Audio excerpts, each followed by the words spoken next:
il y a donc une espèce de consensus que nous allons finalement tirer et selon lequel le problème est partout dans le monde.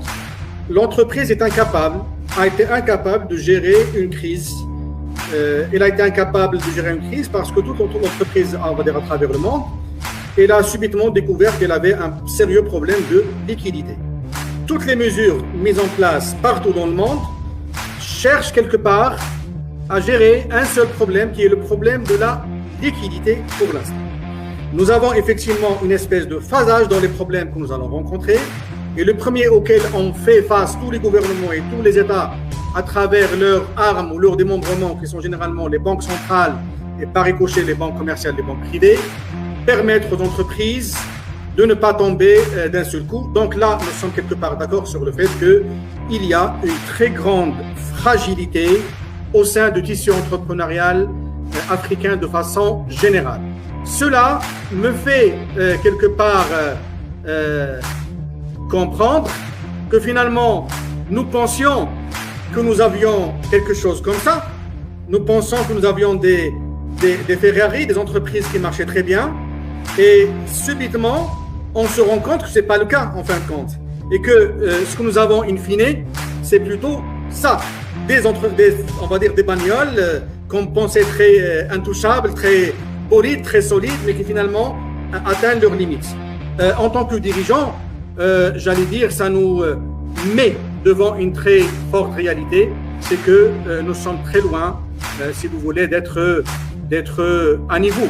Et c'est la raison pour laquelle il me semble que tout dirigeant trouverait aujourd'hui dans le contexte du Covid et du post-Covid des questions à se poser, j'allais dire des questions existentielles, des questions fondamentales pour justement voir jusqu'à quel degré il est capable de s'en sortir. Le dirigeant, à mon avis, aujourd'hui sa situation se présenterait comme ça. Il est quelque part perdu. Il réfléchit.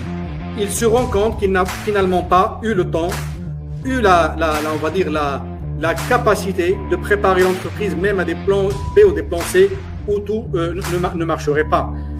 Aujourd'hui, le dirigeant africain serait, à mon avis, devant une forteresse, parce que la question qui va se poser pour chacun parmi nous en tant que patron, c'est quelle route prendre, comment faire se frayer une voie.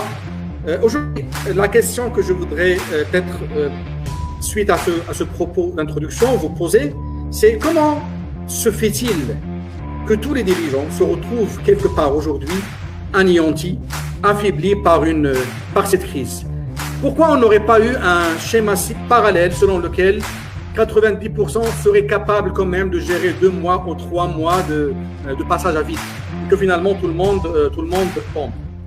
Donc une question assez fondamentale.